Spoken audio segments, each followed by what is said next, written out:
आई हमारे साथ? बिल्कुल आइए, बिल्कुल हमको भी आई। बिल्कुल बिल्कुल। मराठी इंडस्ट्री फैमिली इंडस्ट्री है, और मैं ये कहना ये भी with very full confidence I can say that हर एक फिल्म इंडस्ट्री फॅमिली इंडस्ट्री आहे. गौरीसाठी हा प्रश्न आहे. गौरी आतापर्यंत तिच्या कामामधलं हा रोल काय वेगळा असणार आहे प्रेक्षकांसाठी? हा ऍक्च्युली खूपच वेगळी भूमिका आहे ही. अं, तर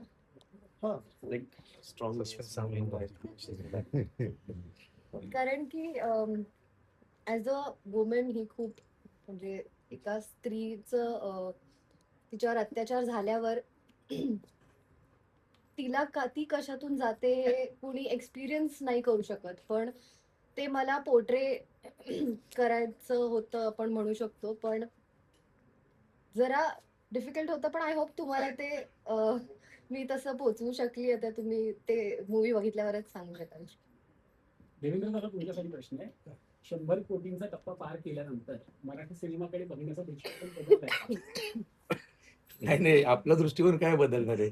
ते प्रोड्युसरला मिळतात पैसे, आपलं काम केलं, विषय संपला. पण आपल्या सिनेमाने 100 कोटी रुपये कमवले, ही खूप प्रेस्टिजियस गोष्ट आहे. आणि आता काय, आपण पहिल्या 5 आहोत, म्हणजे 5 फिल्म झाल्या, त्याच्यातली एक आपल्या नावावरती आहे, त्याच्यात आपण आहोत. आणि खूप भारी वाटतं. आणि काही अप्रोच वगैरे बदलत नाही. आमचं परत शून्यापासून स्ट्रगल चालू होऊनच परत नवीन सिनेमाला सुरुवात असते. पण प्रेक्षकांकडनं अपेक्षा वाढलेल्या आहेत. कलाकार म्हणून तुमच्या सुद्धा अपेक्षा वाढल्यात का आता? प्रेक्षकांकडनं तर प्रेक्षकांच्या अपेक्षा तर आहेतच रे बाबा. जर का आपण चांगला कंटेंट दिला ना, आता अनुभवाने सांगू शकतो की लोक थिएटरमध्ये येतात. आतापर्यंत ती जी म्हणत होती ना लोक, की अरे आमच्या फिल्म चालत नाहीत, मराठी सिनेमाला प्रेक्षक वर्ग येत नाही, असं काहीही नाहीये. प्रेक्षक थिएटरमध्ये येतात. तुमच्याकडे तशी फिल्म पाहिजे, त्यांना घेऊन येण्याची फिल्म पाहिजे. म्हणजे ती लोक तिथे येतात, बसतात, इतर लोकांना सांगतात, आणि फिल्म धुवाधार चालते. 100 कोटी रुपये कमवलेले आहेत. आणि मी तुम्हाला खरं सांगतो, दशमी जी फिल्म आहे, गौरीनी जे काम केले, हे म्हणजे आज मला आई आहे, मला बहीण आहे, सगळ्यांनाच आहे आपल्याला, त्यांच्यासाठी ही समर्पित केलेली फिल्म आहे. तुम्ही नक्की बघा. दया सरांना एक प्रश्न आहे माझा, की मीही शुभेच्छा देतो तुम्हाला तुमच्या सिनेमासाठी. 100 कोटी चा पल्ला पार केलेला आहे. पण तरडे सर असं म्हणाले की आमचे जे पत्रकार मंडळी आहे त्यांनी त्यांना सपोर्ट केला नाही. अरे नाही केला. ते म्हणाले, असा व्हिडिओ एक व्हायरल झाला होता, याविषयी तुमचं काय म्हणणं आहे? तुमचा काय अनुभव होता आमच्या पत्रकारांच्या विषयी, सांगा. नाही, तुम्ही असं म्हणताय ना की सपोर्ट केला नाही. ते नाही, असं नाही म्हणणार. खरं सांगतो, नाही म्हणणार. का? हा. कारण तुम्हीच इतका सपोर्ट केलाय, म्हणून इतके मोठे मोठे सिनेमे सिनेमागृहात असताना देऊळ बंद सारखा सिनेमा, ज्याला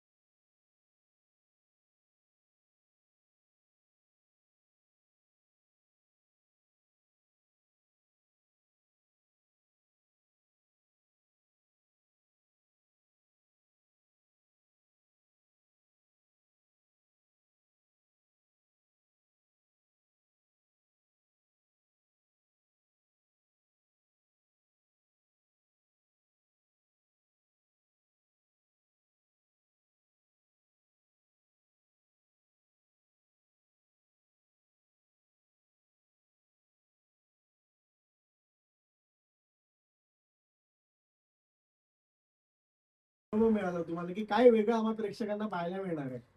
हे बघ, प्रेक्षकांना तर वेगळं नक्कीच बघायला मिळणार आहे.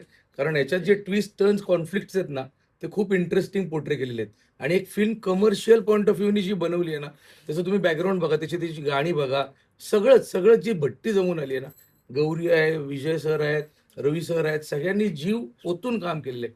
आणि खरं सांगतो, म्हणजे इतक्या पद्धतीच्या फिल्म्स रोज येत राहतात, याच्यात एक नक्की वेगळेपण आहे. याच्यातला जो सस्पेन्स आहे ना, जे थ्रिल आहे याच्यात मांडलेलं, आणि जे काही सिक्वेन्सेस शूट केलेत ना, खूप इंटरेस्टिंग शूट केलेले आहेत. त्यामुळे ते लोकांनी बघितले पाहिजे. योगेश, तुझ्यासाठी प्रश्न आहे. इतक्या कमी वेळात मगाशी सगळेच म्हणाले की तू दिग्दर्शकही आहे, निर्माताही आहे. अभिनयापासून सुरू झालेला प्रवास आज निर्मितीकडे आलेला आहे. आता तुला खऱ्या अर्थानं काय चॅलेंजेस वाटतात हा सिनेमा करताना? आपल्या इंडस्ट्रीत? चॅलेंजेस मला खरं तर जेव्हा 2009ला या क्षेत्रामध्ये आलो, तेव्हा अभिनय करण्यासाठी आलो होतो. बट असं एक पण डिपार्टमेंट नाही की मी ज्या डिपार्टमेंटमध्ये काम नाही केलं. लाइक प्रोडक्शनपासनं तर कास्टिंगपासनं तर अभिनयापर्यंत जे मग छोटे रोल असतील तरी. पण ते करत असताना जेवढे टेक्निकल टीम आणि जेवढे इंडस्ट्रीमध्ये रिलीजपर्यंतचे डिपार्टमेंट असतात, त्याचा अनुभव एवढा मोठा होता की तो प्रॅक्टिकली 17 वर्ष झालं काम करतोय. त्यामुळे तो जवळ असा वाटला.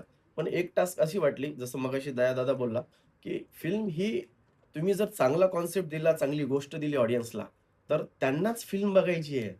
गेल्या 4 महिन्यामध्ये तुम्हाला 4 मराठी फिल्म हिट दिलेल्या आहेत. हां, आणि 100 कोटी तर देऊळ बंद 100 कोटी. म्हणजे तुम्ही जर चांगलं काही देत असाल, चांगला दिग्दर्शक, चांगलं उत्तम तुम्हाला टेक्निकलला घेऊन सगळ्या गोष्टी देत असतील, तर मला वाटतं की ही सगळ्यात मोठी जबाबदारी दिग्दर्शकाची आणि तुमच्या रायटरची आहे. आणि ह्या ऑडियन्सला तुम्ही त्या पद्धतीने अप्रोच झाला, तर मीडियासुद्धा तुम्ही आता म्हणलात तसं मीडियाला तर चांगल्या कॉन्सेप्टच दाखवायच्यात. ते तिथपर्यंत पोहोचलं तर डेफिनेटली लोकांना ते अपील होतं आणि लोकं हे विचार करत नाहीत, की ही फिल्म एकट्याने बघू का? फॅमिलीला पाहून त्यांना थिएटरमध्ये यायचं असतं, ₹2000 खर्च करायचे असतात. फक्त ते हेच बोलतात, "आम्हाला वेगळं काहीतरी द्या." हां, कारण कॉमन बघून ते किती पाहणार ना? हम्म. हां.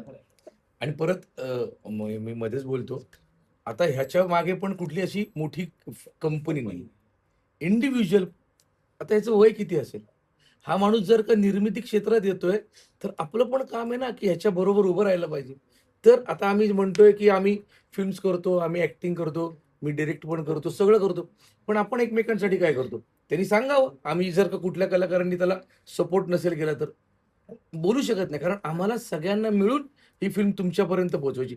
आणि एक सिंगल मुलगा निर्मिती करतो एवढ्या मोठ्या सिनेमाची. म्हणजे नाही म्हटलं तरी 4-5 कोटी रुपये त्याला निर्मिती क्षेत्रात आत्ता लागले असतील आणि वरती 1-2 कोटी रुपये लागणार आहेत.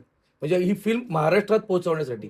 तर अशा पद्धतीचं जर का कोणी पैसे ह्याच्यात लावत असेल, एकटा माणूस उभा राहत असेल, तर आमचं परम कर्तव्य आहे, की आम्ही त्याच्यासाठी झटलो पाहिजे, त्याला वेळ दिला पाहिजे आणि ही फिल्म लोकांपर्यंत पोहोचवली पाहिजे. Yes. योगेश, पुढचा प्रश्न तुझ्यासाठीच आहे. आतापर्यंत महिलांच्या अत्याचारावरती अनेक सिनेमे आले, पण रश्मी ह्याच्यात कसा वेगळा ठरणार आहे? यामध्ये मी एका वाक्यात एवढंच सांगेल, की दशमी हा एक विचार आहे. जो विचार आपल्याला आज सकाळ, दुपार, संध्याकाळ कुटुंबासोबत बाहेर पडताना तो विचार डोक्यामध्ये येतो. आज आपल्याला आपली बहीण, आई किंवा कोणी असेल आपल्या घरामध्ये महिला, आपण जेव्हा बाहेर पडतो तो येईपर्यंत डोक्यामध्ये तो सतत विचार आहे, ती सेफ तर आहे ना? म्हणजे ज्या गोष्टी आजूबाजूला घडतायत आज, त्या घडत असताना तो विचार किती पॉझिटिव्ह घेतला पाहिजे आणि त्या गोष्टीसाठी आपण त्याच्यावरती मात काय केली पाहिजे? हा थॉट म्हणजे दशमी आहे. विजय सर, पॉझिटिव्ह भूमिका आहे या सिनेमात. त्यामुळे काय भूमिकेची तयारी, आणि जेव्हा पहिल्यांदा कोणाला पॉझिटिव्ह भूमिका करायची आहे, खूप तयारी करावी लागली. खूप त्यांनी तयारी इतकं वेगळं करावी काम केलंय ना फिल्म मी मध्ये. आधी आईला विचारलं माझ्यातले चांगले गुण मला सांग. मग आई म्हणाली, आईने सांगितलं खूप असं. नंतर बायकोला विचारलं, तिला खूप आठवावं लागलं. फारसे काही सांगता नाही आले. मुलांना विचारलं, त्यांनी उडवूनच लावलं.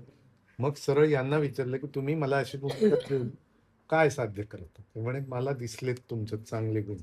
मग त्यांनी मला कॉफी पाजली आणि मला 4 चांगले गुण सांगितले. ते मान्य करायला मला 2 महिने लागले. जनरली स्वतःबद्दल फारसं चांगलं कधीच ऐकायची सवय नाही होत. तर धन्यवाद त्याच्याबद्दल. आणि महत्वाचं नाही, स्वतःबद्दल चांगलं ऐकायची सवय नाही, म्हणजे कळलं नाही म्हणून म्हटलं काय. हे आता तुमच्या समोर म्हणून तो गप्प बसला, अदरवाईज इथंही तेच ऐकावं लागलं असतं मला. काही नाही, आणि त्यातलं जाऊ दे बाकीचं. प्रांत तर भाग. मुद्दा असा आहे की आपण जसे नाही आहोत तसं प्रत्येक कुठलंही कॅरेक्टर मला तुम्ही द्या चांगल्या वाईट स्वभावाचं, तर आपण असतो तसं ते असतंच असं नाही. कारण चांगल्यामध्ये सुद्धा अनेक शेड्स असतात. कथानकाच्या अनुषंगाने असू दे, रिलेशनच्या अनुषंगाने असू दे, खूप फरक असतो. तर त्यातले ते बारकावे, तर त्यातले बरेचसे बारकावे सुरेश पंडित आणि योगेश भोसले यांनी आम्हाला सांगितले होते. एकत्र बसवून सांगितले, वाचनाच्या वेळी सांगितले, आणि त्यानंतर मग आम्ही एक प्रोफेशनल ऍक्टर म्हणून आम्ही आमचे शोधायचे असतात ते शोधले. त्याच्यानंतर आम्ही गप्पा मारल्या. मला रवी सरांचं एक कौतुक वाटतं, पहिल्या दिवशी एकच दिवस आम्ही एकत्र शूट केलं आणि पहिल्या दिवशी म्हटलं साऊथचे मोठे स्टार, मी यांच्याबरोबर कसं ऍक्टिंग करणार, मी आता कसं जाऊन त्यांना हॅलो म्हणू आणि कसं म्हणून. आणि ते मला म्हणाले की मी तुम्हाला घाबरलो होतो, मी मी म्हटलं मी तुम्हाला घाबरलो होतो, असे आम्ही दोन, तर घाबरत घाबरत आम्ही दोघे भेटून आमची भेट झाली. तर एकंदरच सेटवर हा जो माहोल होता ना, त्याच्यात मुळातशी असं होतं की कुणीही, इवन मकरंद नानासपुरं सुद्धा, कुणीही श्रेष्ठ कनिष्ठत्वाच्या जुन्या घोळात अडकलेलं नव्हतं. आणि याचं श्रेय मला असं वाटतं की सगळ्यांना समान वागणूक देणारे आणि योग्य कॅप्टनशिप लिडरशिप क्वालिटीज असणारे योगेश भोसलेंना जातं.